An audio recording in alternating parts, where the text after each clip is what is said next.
Hello guys, the depth queen स्वागत करती है अपने डार्क डेप्थ वर्ल्ड में। और आज मैं बात करने वाली हूँ एक वेब सीरीज़ के बारे में। ये वेब सीरीज़ अभी हाल ही में जियो हॉटस्टार पर आई थी मई के महीने में, और इसे बनाया था एकता कपूर ने। और इस वेब सीरीज़ का नाम है actually Kull, the legacy of Rai Singhs. तो एक्चुअली इसका जो बैकग्राउंड है वो एक राजस्थानी बैकग्राउंड है, और एक राजा की जो बची कुची रियासत है उसके इर्द गिर्द ये कहानी घूमती है। इसमें उसके 4 बच्चे हैं। एक जो है वो ऑफ रिकॉर्ड बच्चा है, यानी कि नाजायज़ संतान है, और 3 उसकी जायज़ संतान है। और 3 संतानों में से एक संतान जो कि सबसे छोटा बेटा होता है, वो बिल्कुल भी बाप को पसंद नहीं है, क्योंकि उसके पैदा होते ही उसकी पत्नी की डेथ हो चुकी होती है। तो एक तरीके से वो उस बच्चे को जो है ज़्यादा पसंद नहीं करता है। मिडल पर होती हैं रिद्धि डोगरा। जी हाँ, रिद्धि डोगरा इस वेब सीरीज़ में है, और रिद्धि डोगरा भी जो हैं ठीक ठाक उनके साथ जो है उनके पिता के संबंध हैं। और सबसे बड़ी बेटी होती हैं निमृत कौर, जिनका नाम है इंद्रानी, काव्या, और छोटे बेटे का नाम है अभिमन्यु, जिसका किरदार निभाया है अनमोल पराशर ने। तो ये तीनों सगे भाई बहन होते हैं, जिसमें जो निमृत कौर होती हैं वो अपने सबसे छोटे भाई को अपने बेटे की तरह मानती हैं, और वो भी उन्हें एज अ मदर ही मानता है और उन्हें अम्मा कह के बुलाता है। उधर जो बच्चा है, जो नाजायज़ बच्चा है, उसका किरदार निभाया है गौरव अरोरा ने, जिसका नाम इस सीरीज़ में ब्रिज है। जो बेचारा एक निमाना सा लड़का है, जिसको बहुत ज़्यादा आगे जाकर यूज़ किया जाता है। फिर कैसे वो अपने लिए स्टैंड लेता है और क्या होता है, ये कहानी आपको देखने को मिलेगी। लेकिन इनके जो उलझे हुए रिश्तों की जो परीक्षा तब शुरू होती है जब इनके पिता राजा साहब की डेथ हो जाती है, यानी कि उनका मर्डर हो जाता है। बस फिर क्या था, वहीं से कहानी शुरू होती है, और 8 एपिसोड तक ये कहानी जो है वो आपको बांधे रखेगी। आपको बिल्कुल भी ऐसा लगेगा ही नहीं कि आप कुछ एकता कपूर का कोई सीरियल देख रहे हो। वाकई आपको लगेगा कि यार एकता कपूर अच्छा कंटेंट बना सकती है, तो वो क्यों नहीं बनाती है, क्यों वो गलत गलत सब्जेक्ट पर जो है शोज़ बनाती है। वाकई एकता कपूर ने मुझे तो सरप्राइज़ किया है, और ये बहुत ही अंडररेटेड वेब सीरीज़ मैं इसको कहूँगी। ये एक तरीके से ड्रामा थ्रिलर वेब सीरीज़ है, जिसमें जो है एक कहते हैं ना, रजवाड़ों की जो एक लाइफ होती है, जो उनकी पॉलिटिक्स होती है, और इसमें कुछ राजनीति का भी एक तड़का लगाया गया है कि किस तरीके से जो सत्ता की जो भूख होती है वो अपनों में किस तरीके से जब अपनों को उसकी लत लग जाती है, और किस तरीके से उस पावर को हासिल करने के लिए सगे भी एक दूसरे को ठगने लग जाते हैं। ये भी आपको ये चीज़ देखने को मिलेगी, और इसमें आपको ये भी समझ में आएगा ये वेब सीरीज़ देखकर कि कोई भी अपनी पावर देता नहीं है, बल्कि पावर दी नहीं जाती है, पावर ली नहीं जाती है, पावर खींची जाती है। कोई भी इंसान मर भी रहा होगा ना, तो भी वो चाहेगा कि वो अपनी पावर जो है वो किसी को ना दे। पावर का ऐसा नशा देखने को आपको मिलेगा।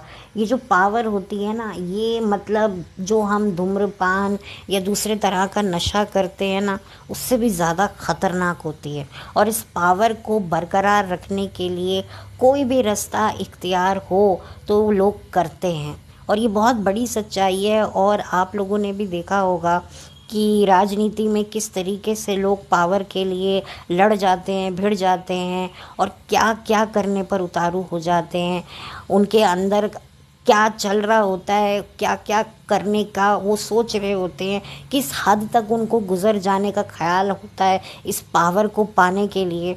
वो मतलब आप कह सकते हैं ना कि जैसे एक आशिक होता है अपनी गर्लफ्रेंड को हासिल करने के लिए कितने गम उठाता है, वैसे ही ये जो पावर होती है, ये जो सत्ता होती है, ये जो एक पोजीशन होती है ना, ये भी एक गर्लफ्रेंड की तरह होती है। और इसके लिए सालों से जो गहरी दोस्तियों में भी कब छेद हो जाते हैं पता नहीं चलता है। पति पत्नी का रिश्ता तो आप भूल ही जाइए, और भाई बहनों का रिश्ता तो कुछ मायने ही नहीं रखता सत्ता के आगे। तो ये सारी चीज़ें आपको देखने को मिलेंगी, और इसमें काफ़ी सस्पेंस भी रहेगा, और बहुत ही अच्छा बनाया है। काफ़ी मैं सरप्राइज़ हुई हूँ, और मैं ये नहीं कहूँगी कि ये बहुत अच्छी है, बहुत अच्छी है। मैं कोई ओवर हाइप नहीं कर रही हूँ, लेकिन यस, ये आपको डिसअपॉइंट तो बिल्कुल नहीं करेगी। आपके वक्त बहुत आसानी से निकल जाएगा, कट जाएगा, और आपको देखकर लगेगा कि वाकई आपने कुछ देखा है। वाकई निमृत कौर को बहुत ही अच्छा रोल मिला है, जो फिल्म में नहीं मिल सका वो इस वेब सीरीज़ में मिला है। और रिद्धि डोगरा तो खैर काफ़ी काम कर ही रही हैं आजकल, वेब सीरीज़ में, फिल्में भी कर रही हैं। काफ़ी उन्होंने जो है अपने एक्टिंग स्किल्स को चेंज किया है। मैंने रिद्धि को सीरियल्स में रोते हुए देखा है, लेकिन अब वेब सीरीज़ में मैं उन्हें रोते हुए देख रही हूँ। तो ये मेरे लिए थोड़ा सा कुछ ज़्यादा नया नहीं है, लेकिन हाँ थोड़ा अलग लगता है, क्योंकि मैं रिद्धि से एक्सपेक्ट करती हूँ कि वो कुछ और अच्छा कोई रोल करे। मतलब वैरायटी लेके आए। इसमें वो एक दुखियारी, कंफ्यूज मैं कह लो, या लो कॉन्फिडेंट लड़की का उन्होंने किरदार निभाया है, जो ऑब्वियसली अपना किरदार तो उन्होंने सही निभाया है, लेकिन ऐसा ही कुछ मिलता जुलता किरदार मैंने उनका असुर 2 में भी देखा था, असुर 1 में भी देखा था। तो कहीं ना कहीं मुझे थोड़ा सा रिपीटेटिव लगा, बट एनीवे रिद्धि एक अच्छी एक्ट्रेस है, इस बात को तो मैं कभी भी डिनाई नहीं कर सकती हूँ। और जितने भी और एक्टर्स हैं, सब ने जो है बड़ी ही ईमानदारी से और बड़ी ही सहजता से अपने किरदारों को निभाया, और बिल्कुल आपको ऐसा लगेगा ही नहीं कि ये किरदार निभा रहे हैं, आपको ऐसा लगेगा कि ये किरदार जी रहे हैं। तो ये इस वेब सीरीज़ की सबसे बड़ी खूबसूरती है कि वाकई इसने मुझे डिसअपॉइंट नहीं किया। हर एपिसोड में आपको कुछ ना कुछ देखने को मिलेगा। बहुत ही इंटरेस्टिंग ये वेब सीरीज़ है, मैं कहूँगी। अगर मैं थोड़े और आसान शब्दों का प्रयोग करूँ तो बहुत ही ज़्यादा इंटरेस्टिंग ये वेब सीरीज़ है। अच्छा, इसमें एक शख्स मैंने और देखा, एक एक्टर को, मुझे लगा मैंने इसे कहीं देखा है, फिर मुझे ध्यान आया कि अरे ये तो लड़का सोशल मीडिया पे काफ़ी रहता है, और इसका नाम है असलान गोनी, जिनको मैं जानती हूँ एक बहुत बड़े स्टार की एक्स वाइफ के करंट बॉयफ्रेंड के रूप में। आप लोग समझ ही गए होंगे, इनके शायद एक रिलेटिव हैं अली गोनी, जो टेलीविज़न के जाने माने एक्टर हैं। तो ये बंदे को मैंने पहली बार वेब सीरीज़ में काम करते हुए देखा। मैंने इससे पहले इसको किसी वेब सीरीज़ में काम करते हुए नहीं देखा। इनफैक्ट जो मैंने वेब सीरीज़ देखी उसमें तो ये नहीं मुझे दिखे। तो मुझे इनका भी काम ठीक लगा कि इनको एक्टिंग करनी आती है, और मुझे तो पता भी नहीं था कि ये एक्टर भी हैं। मैं तो सोचती थी कि ये बस सोशल मीडिया पे दिखते हैं और पार्टियां करते हुए, घूमते फिरते हुए, लेकिन ये एक्टिंग भी करते हैं। तो ये भी एक सरप्राइज़ एलिमेंट था मेरे लिए। तो ओवरऑल जो है, मैं चाहूँगी कि आप लोग इसे देखें। हम एकता कपूर को क्रिटिसाइज़ करते हैं उसके कंटेंट के लिए, लेकिन वाकई एकता कपूर ने अगर जब कुछ अच्छा बनाया है तो अच्छा बनाया है। जैसे कि 90s के एरा में उन्होंने हम पान सीरियल बनाया था, जो एक तरीके से विमेन एम्पावरमेंट को सपोर्ट करने के लिए ही था, क्योंकि एक एक इंसान है, उसकी 5 बेटियां हैं, और 2 पहली शादी से और 3 दूसरी शादी से। तो काफ़ी इंटरेस्टिंग प्लॉट था। और उस ज़माने में आप सोचिए, जहाँ एक के बाद दूसरी बेटी हो जाती थी तो लोगों में मातम छा जाता था। तो इस तरह से आप देखिए कि आनंद माथुर नाम का एक मिडिल क्लास इंसान, जिसकी 5 बेटियां हैं, और उसके बावजूद भी उसे अपनी 5 बेटियों पर बहुत ही नाज है और फ़क्र है। भले ही वो उनसे परेशान रहता है, लेकिन वो उनसे प्यार करता है। तो ये एकता कपूर की सोच काफ़ी अच्छी थी। लेकिन फिर धीरे धीरे सन 2000 के बाद जो वो सास बहू सागा आप कह लो या ड्रामा कह लो या एक मैनिपुलेशन कह लो, जो एकता कपूर के सीरियल्स में दिखने लगी हैं कि 80-80 साल की एक्ट्रेसेस सीरियल में 80 साल की उनको दिखाया जा रहा है, बच्चों के भी बच्चे हो गए हैं, लेकिन ऐसी उनकी पतली कमर है मानो जैसे वो साबुन नहीं आता था संतूर का कि अरे ये तो मम्मी है, इसकी त्वचा से तो इसकी उम्र का पता ही नहीं चलता। तो बहुत ही ज़्यादा एक बहुत ही unrealistic drama serial Ekta Kapoor ने अपने शोज़ में दिखाए हैं और लोगों ने देखे भी हैं, तारीफ़ें भी की हैं। तारीफ़ों से ज़्यादा मैं कहूँगी कि एक आदत की वजह से, एक लत की वजह से लोग देखते थे।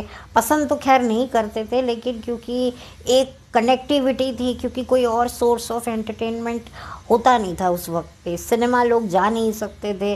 जो बड़े बुजुर्ग लोग होते हैं वो आज भी टीवी देखना ही प्रेफर करते हैं, उनको ओटीटी भी समझ नहीं आता, वेब सीरीज़ तो बहुत दूर की बात है, बहुत ही दूर की बात है। तो ये थोड़ा सा मेरा एक रिव्यू था कुल the legacy of Rai Singh का, जो कि आप देख सकते हैं। और ये पूरी की पूरी जो वेब सीरीज़ है ये आप जियो हॉटस्टार पर देखिए अगर आपके पास सब्सक्रिप्शन है, और इन्जॉय कीजिए। तो मैं तो कहूँगी कि मेरे जैसे लोग जो थ्रिलर ड्रामा देखना चाहते हैं, ख़ास तौर पे हम लोग, मैं तो थ्रिलर देखना चाहती हूँ, लेकिन यहाँ मुझे थ्रिलर के साथ मुफ्त का ड्रामा भी देखने को मिला। तो जब थ्रिलर अच्छा हो तो फिर ड्रामे को इग्नोर किया जा सकता है, मैं वो ड्रामा भी एक्सेप्टेबल है। और डेफिनेटली ये फैमिली के साथ तो बैठ के देखने वाला है नहीं, क्योंकि वाकई अब एकता कपूर तो एकता कपूर ही हैं जो आज की तारीख में बहुत बोल्ड हो गई हैं। तो अब उनके कंटेंट में एक अडल्ट कंटेंट ना हो, ये तो हो नहीं सकता ना। अगर इसमें अडल्ट कंटेंट नहीं होता तो मैं और भी ज़्यादा जो है इसे प्रमोट करती। लेकिन भाई एकता कपूर चलो जितना भी किया वो काफ़ी है। बट एनीवे आपको बिल्कुल भी डिसअपॉइंट नहीं फील होगा, और निमृत कौर के लिए काफ़ी अच्छा लगेगा कि वाकई निमृत कौर को बहुत टाइम बाद कुछ अच्छा करने को मिला है, और बहुत ही ज़्यादा उनको जो है अपनी जो उनके अंदर की जो छिपी हुई अभिनेत्री है वो बहुत ही खुलकर बाहर निकली है।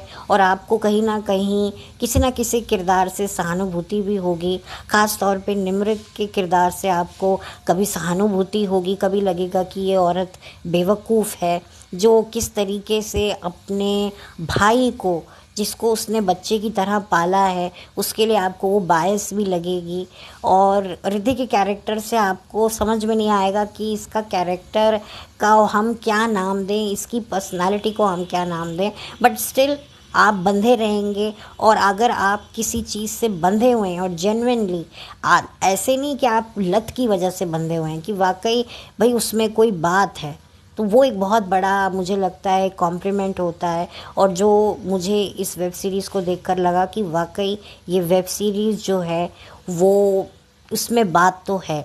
अब रही बात इनके टेक्निकल, मैं अगर बात करूं कि भाई किसने बनाई, किसने लिखी है, तो मैंने अभी चेक किया तो पहले कोई और नाम आ रहा था, लेकिन जब मैंने कुछ घंटे बाद वापस से चेक किया तो कोई और नाम राइटर का आ रहा था। तो मैं थोड़ी कंफ्यूज हो गई कि भाई मैं किसका नाम ले रही हूँ, वो सही है या नहीं है। तो ये तो आपको अगर एक्चुअल जानना है तो आप वेब सीरीज़ में देख सकते हैं कि एग्जैक्ट राइटर या डायरेक्टर कौन है, क्योंकि इन्फॉर्मेशन जो है वो ऊपर नीचे आगे पीछे हो रही है। तो मैं कोई वो नहीं करना चाहती हूँ कि मैं कोई गलत इन्फॉर्मेशन पास नहीं करना चाहती कि मैं बताऊँ कि भाई इसने लिखी है और एक्चुअल में वो किसी और ने लिखी हो। तो ये कन्फ्यूजन मुझे रहा, इसलिए मैं डायरेक्टर और राइटर के बारे में यहाँ मेंशन नहीं कर रही हूँ। तो खैर अब मैं ज़्यादा नहीं बोलूँगी क्योंकि मेरे पास कुछ बोलने लायक है नहीं। अगर बोलूँगी तो फिर वो रिपीट होगा और मुझे रिपीट करना नहीं है, और मुझे रिपीट में ये वेब सीरीज़ देखना भी नहीं है। ये वन टाइम वॉच है और अच्छा वॉच है, आपका वक्त भी अच्छा कट जाएगा। और जो भी इसमें जो चीज़ें हैं जो शायद आपको अगर कुछ अनकंफर्टेबल करती भी हैं तो आप इग्नोर कर दीजिएगा, क्योंकि कहानी अच्छी है, स्क्रीन प्ले भी अच्छा है, राइटिंग भी अच्छी है, और आपको एक राजस्थानी जो है वो एक एटमॉस्फेयर भी देखने को मिलेगा। तो बस इससे ज़्यादा और मैं कुछ नहीं कहूँगी। तो चलती हूँ, बहुत जल्दी आपसे मिलूँगी एक नए वीडियो के साथ। तब तक के लिए थैंक यू सो मच। आप लाइक कीजिए, और अगर आपको लगता है कि मैंने कुछ ऐसा बोला है जो किसी और को भी सुनना चाहिए और उसके लिए भी फ़ायदेमंद हो, तो कृपया करके शेयर कीजिए। और अगर आपने ये वेब सीरीज़ देख ली है तो कृपया करके आप बताइए कमेंट सेक्शन में कि आपको कैसी लगी है, अच्छी लगी है, अच्छी नहीं लगी है, या आप देखने वाले हैं, या आप क्या राय रखते हैं, ये आप मेरे साथ ज़रूर शेयर कीजिए। और अगर आप चैनल पर नए हैं तो आपका बहुत बहुत स्वागत है, और ये स्वागत और भी ज़्यादा अच्छे से होगा अगर आप इसे सब्सक्राइब करेंगे मेरे इस चैनल को। तो please guys, thank you so much, bye, take care.